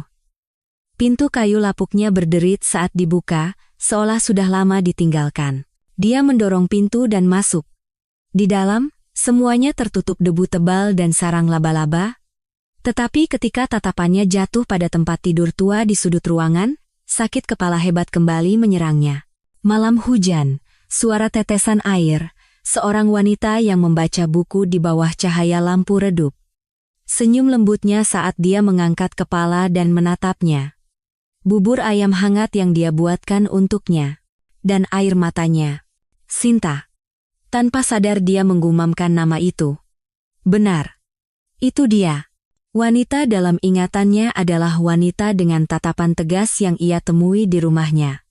Dia pernah di sini. Dia pernah tinggal bersamanya di sini. Dan anak itu. Anak itu. Bima berlari keluar dari rumah kos.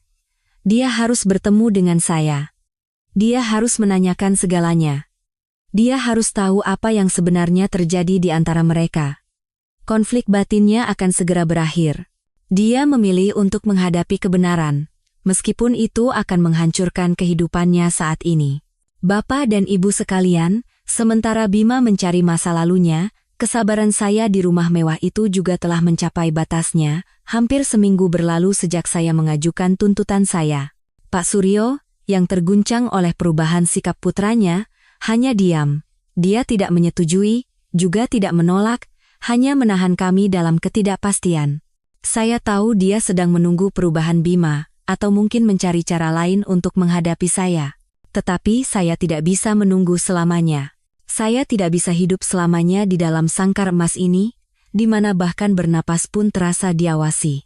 Putra saya memang makan makanan enak, memakai pakaian bagus, dan bermain dengan mainan mahal, tetapi dia tidak terlihat benar-benar bahagia. Ia merindukan rumah kecil kami di desa dan teman-teman sepermainannya.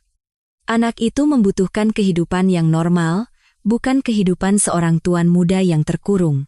Pagi itu, saya mengemasi barang-barang kami yang seadanya, menggandeng tangan putra saya, dan langsung menuju ruang kerja Pak Suryo. Tanpa pemberitahuan, saya mengetuk pintu dan langsung masuk. Dia sedang duduk di belakang mejanya, tenggelam dalam pikirannya. Melihat kami, dia tampak sedikit terkejut. "Bapak Ketua," kata saya dengan tegas. "Saya rasa waktu untuk berpikir sudah lebih dari cukup. Jika Anda masih belum bisa mengambil keputusan, kami akan pergi sekarang. Kembali ke kehidupan kami yang dulu. Mengenai tuntutan saya beri waktu 3 hari lagi. Jika setelah 3 hari saya tidak menerima jawaban yang memuaskan, Anda tahu apa yang akan saya lakukan." Pak Suryo menatap saya dengan tatapan rumit. Dia hendak mengatakan sesuatu, tetapi mengurungkannya, dan hanya mengangguk kecil dengan lelah. "Baiklah. Beri aku waktu 3 hari lagi." Saya tidak mengatakan apa-apa lagi. Sambil menggandeng tangan putra saya berbalik dan keluar. Tapi saya tidak kembali ke kamar tamu. Saya langsung berjalan menuju gerbang utama. Saya sudah memesan taksi. Saya tidak bisa tinggal di sini sedetik pun lebih lama. Saya harus pergi, mengambil kembali kendali atas hidup saya. Tepat saat saya hendak melangkah keluar dari gerbang besi yang megah sambil menggandeng tangan putra saya, sebuah mobil sport putih melaju kencang dan berhenti mendadak di depan kami. Suara decitan ban yang tajam menggema. Pintu mobil terbuka, dan Bima melompat keluar. Dia bukan lagi anak konglomerat yang dingin dan canggih. Dia mengenakan pakaian santai, rambutnya acak-acakan, wajahnya kuyu, dan kedua matanya merah. Ia menatap saya dengan tatapan yang tak terlukiskan. Campuran antara rasa sakit, penyesalan, menyalahkan diri sendiri, dan cinta yang saya kira telah mati. Ia telah kembali dari perjalanannya mencari ingatan, dan sepertinya ia telah menemukan segalanya. "Sinta," panggilnya dengan suara serak dan bergetar. Hanya satu kata, tetapi di dalamnya terkandung beban 6 tahun. Dia memanggil saya Sinta, bukan Nyonya. Dia telah mengingat saya. Saya membeku di tempat, jantung saya berdebar kencang. Rian, takut melihat pria asing menghalangi jalan kami, bersembunyi di belakang kaki saya. Bima tidak melihat putranya. Ia hanya menatap saya, melangkah selangkah demi selangkah mendekat, seolah takut saya akan lenyap jika ia bergerak sedikit saja. "Itu kamu. Benar-benar kamu?" gumamnya seolah pada dirinya sendiri. Aku ingat semuanya. Malam hujan itu, rumah kos, bubur ayam, dan kamu. Saat dia berdiri hanya sejengkal di hadapan saya, sepertinya semua ingatannya telah kembali utuh. Ia menatap saya, lalu menatap anak dengan mata yang sama persis dengannya yang bergantung di kaki saya. Dan kemudian, kaki pria yang sombong itu lemas. Dia berlutut di lantai marmer yang dingin, di hadapan saya dan putra saya. Di depan mata Pak Suryo, Tono, dan para pelayan yang berdiri terkejut di dekat pintu. "Sinta, maafkan aku." Ia menangis terseduh-seduh. Air mata panas seorang pria dewasa mengalir di pipinya. "Maafkan aku, Sinta. Dan, Nak, maafkan ayah. Aku bajingan, aku sampah, aku melupakanmu, melupakan anak kita. Aku membiarkan kalian menderita selama 5 tahun, maaf, 1000 kali maaf." Suara tangisnya, permintaan maafnya yang terlambat, menggema pilu di ruangan yang sunyi itu. Air mata saya juga tidak bisa ditahan lagi. Tapi itu bukan air mata kesedihan atau kelemahan. Itu adalah air mata kelegaan, luapan dari rasa sakit yang telah membusuk selama 5 tahun.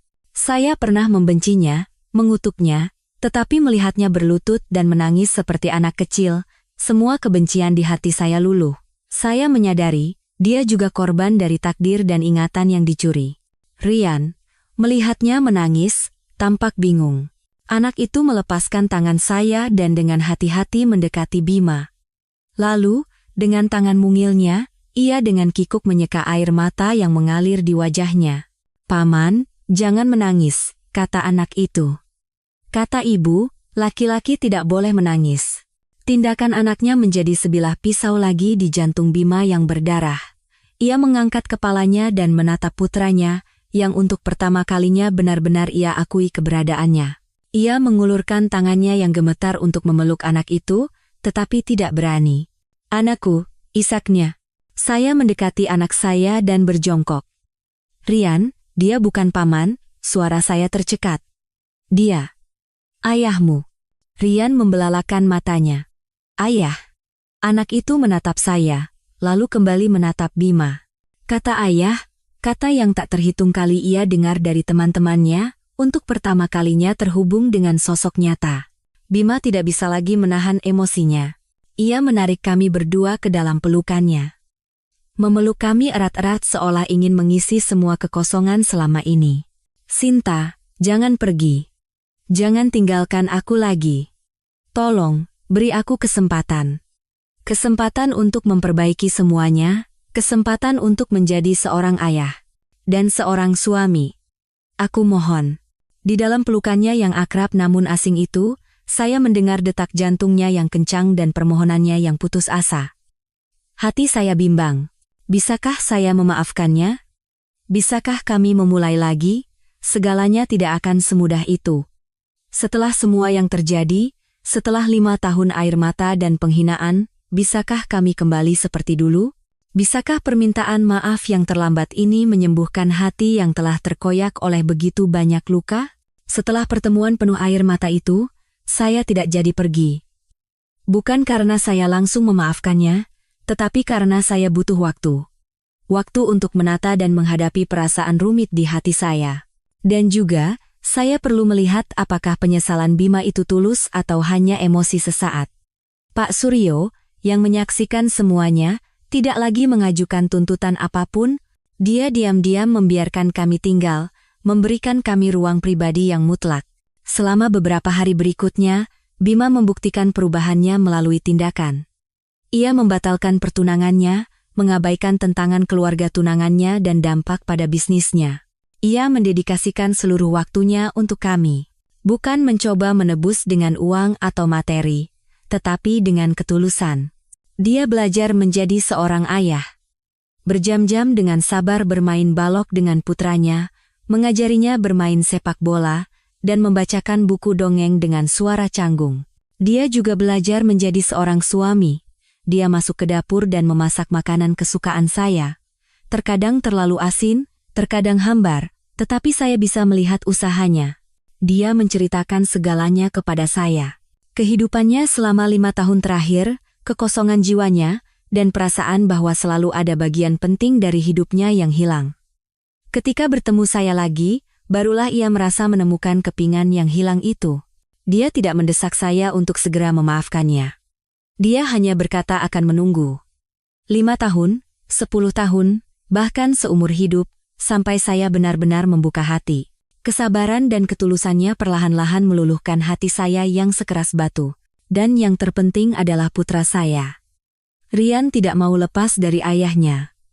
Sepertinya, jauh di lubuk jiwa seorang anak, ia selalu mendambakan sosok seorang ayah. Melihat wajah putranya yang berseri-seri setiap kali bermain dengan ayahnya, melihat matanya yang bahagia, saya sadar saya tidak bisa lagi egois hanya memikirkan diri sendiri. Putra saya membutuhkan keluarga yang utuh. Setelah merenung selama beberapa malam, saya membuat keputusan. Saya menemui Bima. "Sepertinya aku bisa memberimu kesempatan," kata saya. "Tapi bukan di sini. Bukan di istana ini, bukan sebagai anak konglomerat dan ibu pewaris." Bima menatap saya dengan mata penuh harap. "Lalu kita akan kemana? Kita mulai hidup baru, membangun keluarga kita sendiri. Tapi pertama-tama, aku ingin kita kembali ke desa kita," kata saya. "Ke tempat semuanya dimulai.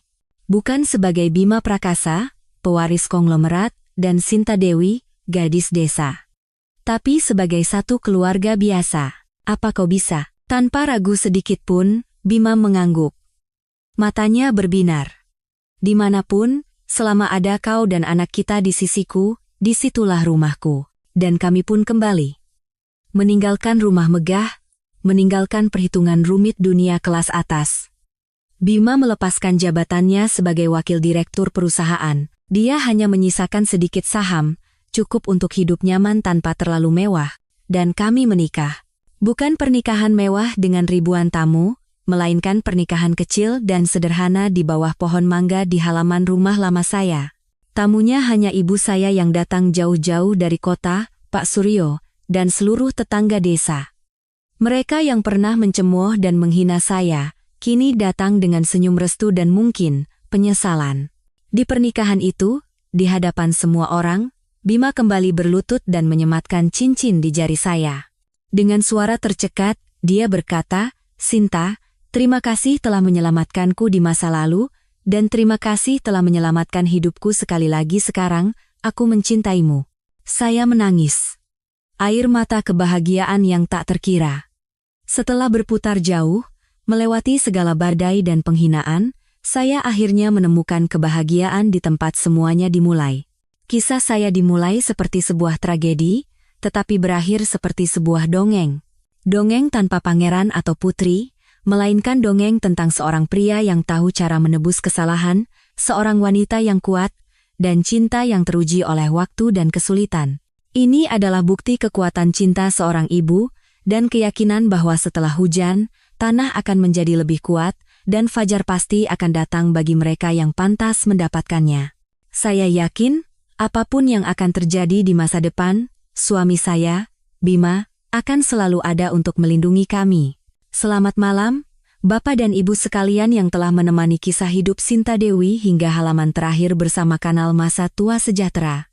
Ketika halaman terakhir cerita ini ditutup, mungkin di dalam hati kita semua bergejolak emosi yang tak terlukiskan. Rasa lega atas akhir yang bahagia, rasa hormat atas keteguhan luar biasa seorang ibu muda, dan yang terpenting, gema yang membuat kita merenungkan pelajaran dan pesan mendalam tentang kehidupan yang ditawarkan oleh kisah ini. Ini bukan sekadar cerita tentang cinta atau takdir. Ini adalah sebuah ode untuk cinta keibuan, sebuah bukti kuat akan nilai martabat manusia, dan sebuah pelajaran mendalam tentang kekuatan pengampunan dan keberanian dalam menghadapi kesulitan. Pelajaran pertama dan yang paling menyentuh dari kisah ini adalah kekuatan luar biasa dari cinta seorang ibu. Ketika Sinta berada di persimpangan hidup yang kejam, dibuang oleh keluarganya, dan dikucilkan oleh masyarakat, yang menahannya agar tidak jatuh adalah tendangan lembut dari makhluk kecil di dalam rahimnya. Cinta untuk anaknya mengubah seorang mahasiswi kedokteran yang rapuh menjadi seorang ibu yang tangguh, siap melakukan apa saja untuk melindungi darah dagingnya. Selama 5 tahun, dia hidup bukan untuk dirinya sendiri, melainkan untuk anaknya. Ia menanggung kerja fisik yang berat dan menelan hinaan dunia dalam diam, hanya agar putranya bisa tumbuh dengan tenang. Cinta keibuan tidak hanya memberinya kekuatan untuk bertahan hidup, tetapi juga harga diri dan kebanggaan.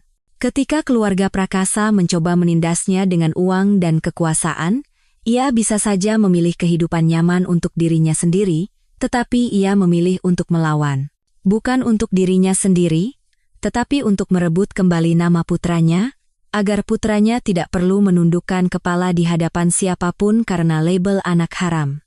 Dan mungkin momen yang paling menggetarkan hati kita semua adalah ketika Rian kecil, di tengah segala godaan kemewahan, tanpa ragu berlari ke pelukan ibunya dan berseru, "Aku pilih ibu." Ini adalah bukti terindah bahwa cinta tulus yang ditanamkan oleh Sinta akhirnya berbuah manis. Kebahagiaan terbesar seorang ibu bukanlah memberikan kehidupan materi yang melimpah kepada anaknya, melainkan mengajarkan arti pentingnya keluarga dan membuat anak tahu bahwa pelukan ibu adalah tempat terhangat dan teraman di dunia. Pelajaran ini memberikan resonansi mendalam bagi kita semua yang hidup sebagai orang tua. Di tengah masyarakat modern yang sibuk, kita terkadang lupa bahwa yang paling dibutuhkan anak-anak bukanlah mainan mahal atau sekolah ternama, melainkan waktu, perhatian, dan cinta tanpa syarat dari orang tua.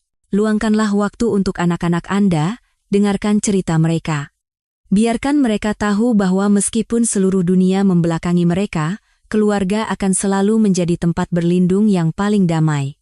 Bersamaan dengan kekuatan cinta keibuan, kisah Sinta juga memberikan pelajaran kuat tentang martabat dan nilai diri manusia. Sinta miskin dan dicap sebagai ibu tunggal. tetapi tidak sedetik pun ia kehilangan martabatnya. Di tengah hinaan dunia, ia tidak hidup bersembunyi seperti seorang pendosa. Ia bekerja dengan kepala tegak, menafkahi dirinya dan putranya dengan jerih payah yang jujur. Ketika berhadapan dengan keluarga prakasa yang kekuasaannya seolah menyentuh langit, ia tidak sedikit pun merasa takut atau minder. Ia tidak menuntut uang atau mengincar posisi dalam keluarga kaya itu. Satu-satunya yang ia tuntut adalah nama untuk putranya, sebuah martabat manusia. Ia tahu bahwa uang bisa hilang, tetapi kehormatan dan harga diri yang telah hilang tidak akan pernah bisa kembali.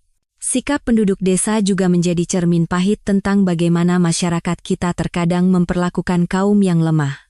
Ketika Sinta adalah seorang ibu tunggal yang miskin, mereka tanpa ragu melontarkan kata-kata berbisa dan tatapan menghina. Tetapi ketika sedan mewah datang dan mereka tahu putranya adalah seorang pewaris, sikap mereka berubah 180 derajat. Mereka mengagumi dan iri. Fakta ini menunjukkan bahwa terkadang, penilaian dunia tidak didasarkan pada esensi seseorang, melainkan pada nilai-nilai permukaan seperti uang atau status. Kisah ini memperingatkan kita, waspadalah terhadap prasangka Anda sendiri. Jangan terburu-buru menghakimi sebelum Anda benar-benar memahami kehidupan seseorang dan beban yang ia pikul. Terkadang, kebaikan kecil seperti ucapan hangat atau tatapan tanpa prasangka bisa menjadi dorongan berharga yang memberikan kekuatan bagi seseorang di ujung tanduk untuk bangkit kembali. Dan mungkin, pelajaran dengan nilai humanistik terdalam adalah tentang pengampunan dan kesempatan untuk memulai kembali. Kehidupan Bima dipenuhi oleh tragedi takdir. Ia kehilangan ingatan, melupakan wanita yang telah menolongnya dan bahkan putra kandungnya. Ketika ingatannya kembali, ia harus menderita karena rasa bersalah dan penyesalan yang luar biasa. Ia bisa saja melarikan diri, menebus dengan uang dan melanjutkan kehidupan mewahnya. Tetapi ia memilih untuk menghadapinya. Ia berlutut dan meminta maaf dengan tulus. Ia melepaskan kehidupan mewahnya dan memilih untuk memulai kembali dari awal bersama wanita yang sangat ia hutangi budi. Tindakan Bima menunjukkan bahwa penyesalan sejati ada dalam tindakan, bukan kata-kata. Siapapun bisa membuat kesalahan dalam hidup. Yang penting adalah apakah kita memiliki keberanian untuk mengakui kesalahan kita dan berusaha memperbaikinya. Pengampunan Sinta juga merupakan bagian yang patut kita renungkan. Memaafkan orang yang telah memberinya penderitaan begitu besar selama 5 tahun bukanlah hal yang mudah, tetapi ia berhasil melakukannya. Pengampunannya bukanlah kelupaan atau kelemahan. Itu adalah pilihan yang penuh dengan kebijaksanaan dan kelapangan dada. Ia memaafkan bukan hanya karena cinta, tetapi juga demi putranya. Ia ingin memberikan keluarga yang utuh untuk putranya, dan juga untuk membebaskan dirinya dari beban kebencian. Hidup dengan dendam di hati sama seperti meminum racun sendiri sambil berharap orang lain yang mati. Hanya ketika kita melepaskan masa lalu, barulah kita bisa benar-benar menemukan kedamaian dan kebahagiaan di masa kini dan masa depan. Akhir yang bahagia dari cerita ini, pernikahan sederhana di desa, menyampaikan pesan yang indah. Kebahagiaan sejati tidak terletak pada istana megah atau kekayaan melimpah. Kebahagiaan ada dalam kebersamaan melewati suka dan duka kehidupan, saling memahami, memaafkan, dan menemani. Bapak dan Ibu sekalian, kisah Sinta dan Bima telah berakhir, tetapi pelajaran yang mereka tinggalkan akan lama membekas di hati kita. Kisah ini mengajarkan kita tentang kekuatan cinta keibuan yang tak terbatas, dan nilai martabat yang tidak bisa dibeli dengan uang. Mengingatkan kita untuk hidup dengan empati, bukan penghakiman, dan untuk selalu percaya pada kekuatan penyesalan dan kelapangan dada. Hidup mungkin tidak selamanya seperti dongeng. Akan ada saatnya kita jatuh, akan ada saatnya kita diperlakukan tidak adil. Tetapi jika kita, seperti Sinta, tidak menyerah dan memegang teguh keyakinan pada kebaikan, maka setelah hujan, langit pasti akan cerah kembali. Jika kisah ini telah memberikan gema yang mendalam dan pelajaran berharga bagi Bapak dan Ibu sekalian, jika telah menambah keyakinan Anda pada kehidupan, jangan ragu untuk berlangganan kanal ini, menyukai, dan membagikan videonya. Setiap tindakan kecil dari Bapak dan Ibu sekalian akan menjadi kekuatan besar bagi kami di kanal Masa Tua Sejahtera untuk terus menciptakan cerita-cerita yang lebih baik dan bermakna. Mari kita bersama-sama menyebarkan nilai-nilai humanistik yang indah, agar kehidupan kita dan orang-orang di sekitar kita menjadi lebih indah setiap harinya. Terima kasih tulus telah menyimak.